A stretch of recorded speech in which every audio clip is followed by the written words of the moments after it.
Or maybe I'll watch this one.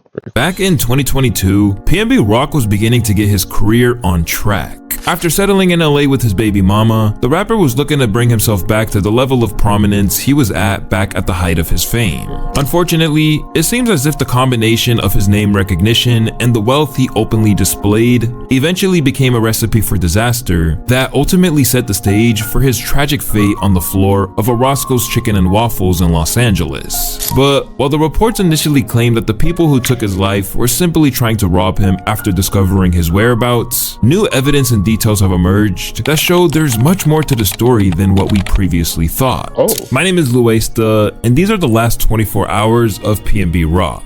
Although he grew up in Philly and even took his stage name from the two German streets that raised him in Pastorius and Baint, the rapper, whose real name is Rakim Allen, settled in LA 2 years prior to the issue that would soon take his life. While he was there, he spent most of his time around his daughter and baby mother Stephanie Siebenhuang. Beyond that, he was focused on rebuilding his career, aspiring to once again reach the heights that he did on tracks such as Selfish. Over time, Rock started settling into the Cali lifestyle, but he wasn't naive. He knew a city ran by Crips and Bloods for years wasn't exactly the safest place for a young rapper rocking jewelry and cash. At first, he was taken aback by how bold and open they were about their criminal behavior, especially compared to what he grew up around. Where I'm from, we like sneaky criminals. Like in LA, it's like they bold. It's like they want you to know. They want to spark a conversation with you first before they get into some shit. Some of them might just go crazy. In that same interview with Academics, which went live just 2 years before his death, he discussed an altercation that he had on Fairfax of all places. This one, like we outside, we on Fairfax. I'm like, man, you know, I already peed the bitch. We out. Gangsters out there on Fairfax. Like, that's what I'm saying. Like, what the fuck is going on? Like, I'm on Fairfax right now. So I'm like, man, we out of here. You feel me? Like, we going. My girl, like, no, we ain't. I'm like, I'm just going off of the vibes. Like, we out. Is she peeping the energy? Because I'm she ain't peeping. Yeah, she ain't peeping. We drive probably like 2 blocks in the street. She thinking this shit a game. She pull over somewhere else. Like, oh, I wanted to go to this store right here. And then, in the mix of me, like telling her like where the park at, it's like somebody just came fast as shit and took the parking spot, like the same spot that we. I'm like, dude, they must have been following me or something, bro. How the fuck this car get behind me this fast? Like I ain't even look. I look back and that shit was there quick as shit. And then when I walked past, like the car bombed out. Like this shit tended to the max. Oh yeah. But despite all the danger that surrounded him all his life, PNB had miraculously managed to avoid getting held up. Still, he was well aware that he had to move correctly if he wanted to keep things that way. No, I never got robbed ever in my life. I done seen people die, I done been around people that died, but when that shit hit your crib, it's like, you know, like, all right, no, this shit real life, you feel me? Like, anybody can die. The last person that you expected could die. It doesn't make you nervous though, like? Oh, it make me just alert. But I still be on some shit like, even out the country, I be feeling like it's niggas like that out here too. In this sense, he acknowledged his visibility and accessibility to the public, noting that he must remain aware of that if he was going to be safe. The label just put me in certain places that I didn't know about, you know what I'm saying? They just let me meet people that I would have never met. Outside of that, I was a ground worker, you feel me? Like I'm on the ground, I'm touching the people, you feel me? Like I'm really like out here in the clubs, in the streets, you could see me, you could feel me, you feel me? I wasn't one of them type of people and I'm still like that. That's where I be saying like I gotta be have to sometimes remember like nigga, you famous, you feel me? Like you gotta move a little different. But that just come down to that. Because of his fame and the flashy lifestyle that came with it, PNB had to be on his guard. But that wasn't the case the night before tragedy struck. That evening, he was at his close friend and fellow MC T Grizzly's engagement party. A chance to celebrate a longtime ally and previous collaborator, PNB and Stephanie enjoyed a night out away from the prying eyes of the public. And at that event, everyone was flexing their jewelry. Plain James, Bust-Offs.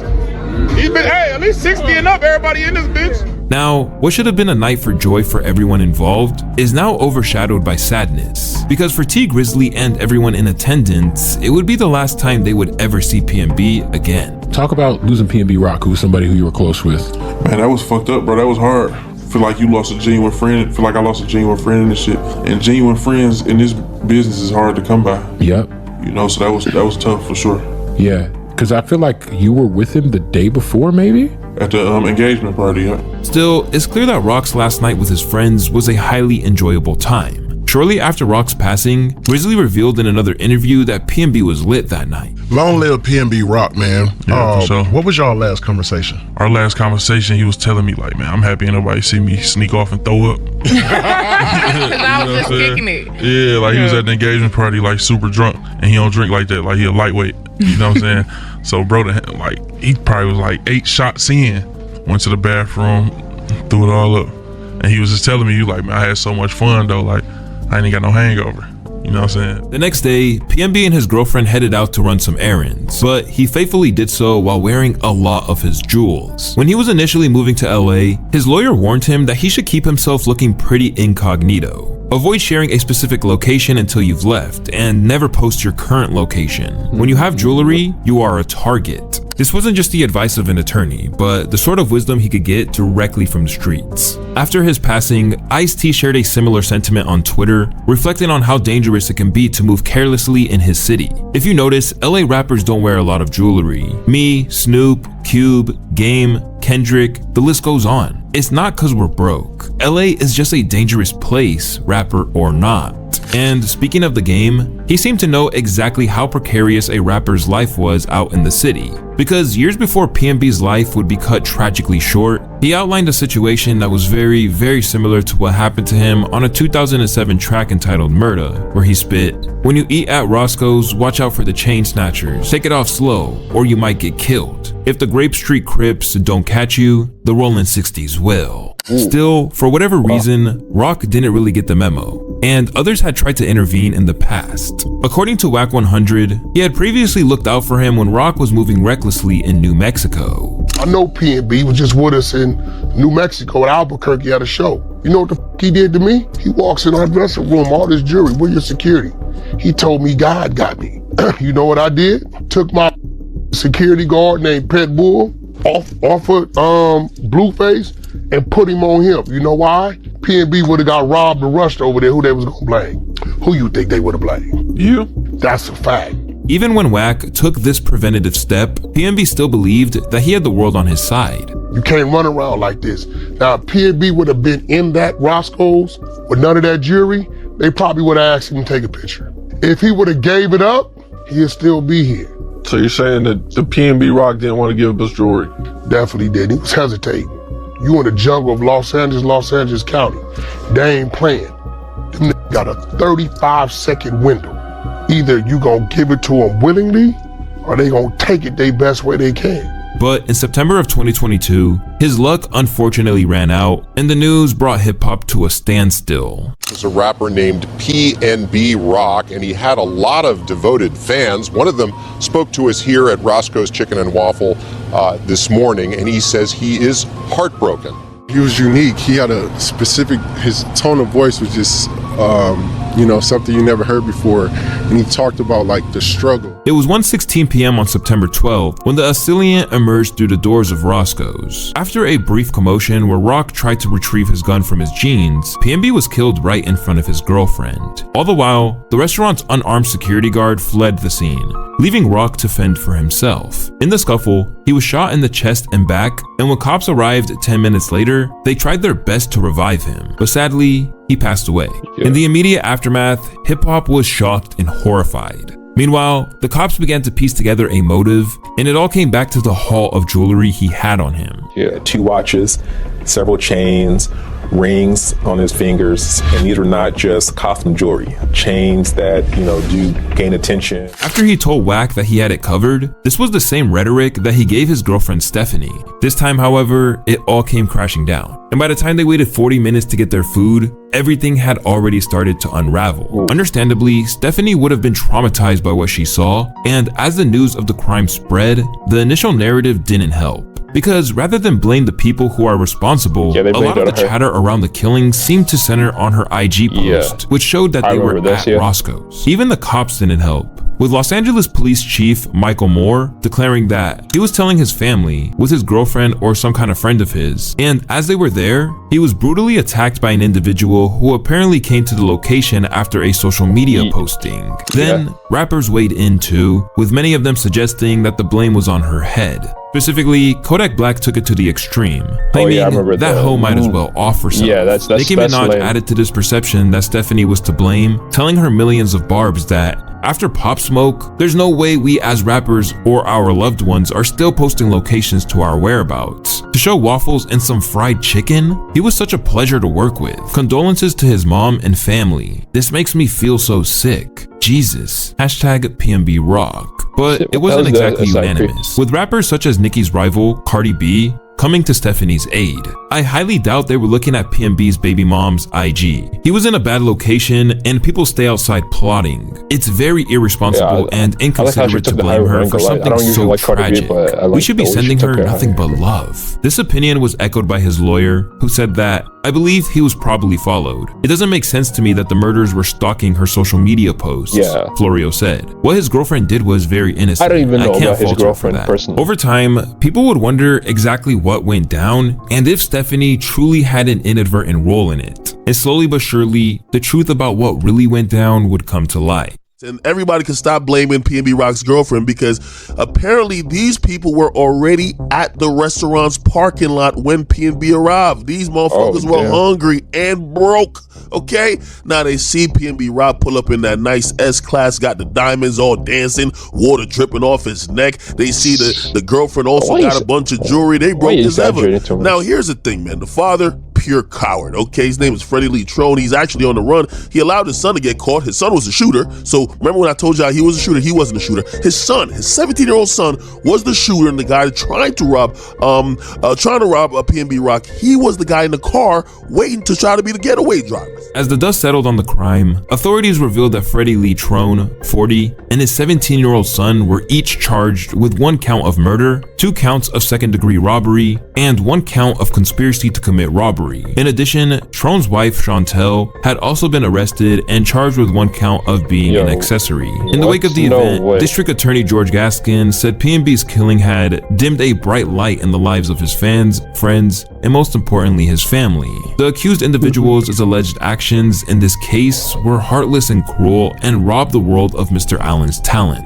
But as the investigation has progressed and sentences were bestowed on those responsible, new footage has shined the light on what really happened. And shockingly, it has been revealed that someone in Roscoe's was actually involved in setting up this horrendous crime. In the footage, a man could be seen fist bumping PNB Rock as he walked into the restaurant with over $500,000 in jewelry glistening on him. As it turns out, this unidentified individual was a regular fixture in the restaurant who decided to tip off Freddie Lee Trone and his child. This surveillance footage shows PNB Rock and Stephanie walking in. It's lunchtime, 12:28 p.m. As they wait, a man seated to the right fist bumps the rapper, but the couple is quickly taken to a table. As the investigation details came to light, everything we initially believed to be true was shattered. While it's often portrayed as a robbery gone wrong, the tragic outcome seemed inevitable, given how quickly the 17-year-old was to pull the trigger. But at 1:16 p.m., a gunman walks inside ready to score. There was some sort of verbal exchange at this point. At 1:17 p.m., the unarmed security guard notices the commotion and flees. Seconds later, PNB Rock is shot. In addition to detailing what went down, more footage has emerged, which seems to have put to bed the idea that Stephanie was either to blame or, as others have suggested, were in on it. After witnessing the shooting firsthand, Stephanie was taken to the precinct, and from the outset, her only concern was checking on him. Initially, she blamed herself right along everyone else. When I sit down to eat, I see it was low key, it wasn't no one in there. When we posting the chicken and the waffles. This is unfortunately happening way too often. But as she divulged what went down, she explained that she asked him to remove his chains. Stephanie, I wouldn't sit here and blame you, so you guys did 1, 2, that's a lot of jewelry on him. Yeah, I told him to take it off. Tragically, the police had to deliver the news that PNB had passed away. Anyone who questions the sincerity of her shock and distress clearly doesn't have a heart. I'm sorry. He passed away? He did. He did, Stephanie.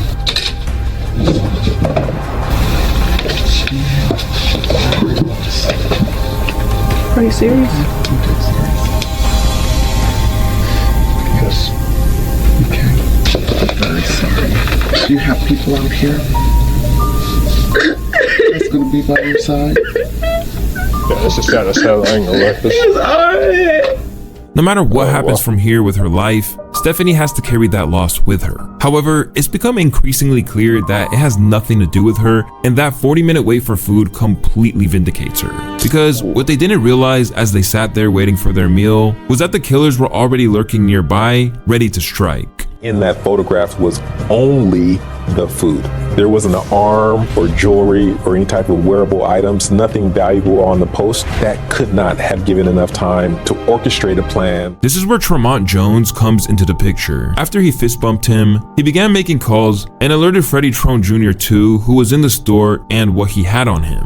But what they don't know, outside in the parking lot, a plot is being hatched to rob the rapper of the $500,000 in jewelry that he's wearing. Dapping him up then dropping him is so crazy. From there, Freddie Trone arrived and the plan was hatched. After they discussed what was going down, Freddie returned with his son, who exited the vehicle wearing a shiesty and a purple t-shirt. Soon, things would occur that would change everything for those involved. As soon as he walked in, he pointed the gun at his stomach. He said, "Give me all that, or I'll shoot you right now." And he just started shooting him. He took his rings off, necklaces off, took his 2 watches off, and he made me take my watch off. He said, "Give me that right now, I swear to God, I'll shoot you in the head." It was so scary. Once the deed was done, he and his father fled in the getaway vehicle, and the son tossed his clothes into a dumpster. Afterwards, Freddie torched the car that was utilized to escape, which was a Buick that was registered to his wife. But he didn't know that Los Angeles PD was hot on his trail. In another twist, Freddie made it clear that he'd throw anyone under the bus. When he was interrogated, he promptly tried to shift all the blame onto the shoulders of his son, later claiming he was dangerous on the stand. That's messed He up, goes by right? PNB Rock. This is the case that we're investigating right now. That's really unfortunate. God bless that young man's soul. Well, y'all figured this guy, my son did it. Why did he get hurt? You're in here for murder. No, I don't. No, if I'm In the end, the evidence was so abundant that they got a conviction without jewelry or a murder weapon being recovered. Freddie Lee Trone has been sentenced to 31 years to life in prison. Meanwhile, his son, who is now 19 years old, still awaits his fate. But Freddie still somehow maintains his innocence. In the aftermath of his passing, PNB Rock has unfortunately become not just another hip-hop legend that passed on too soon, but a cautionary tale. Although he moved to LA, PNB ultimately lulled himself into a false sense of security based on the rep he had in Philly.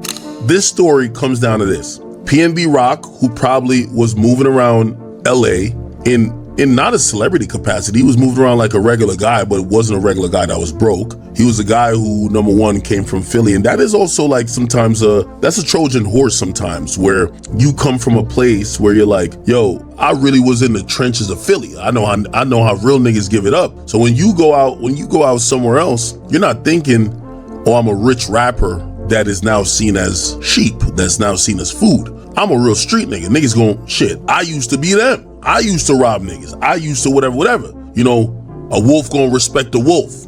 To a broke ass nigga, ain't no wolf got $500,000 in jewelry. You get what I'm saying? While he maybe didn't heed the advice that he should have taken, PNB likely got around Los Angeles plenty of times without incident. But it only takes one time for things to go left and change everything.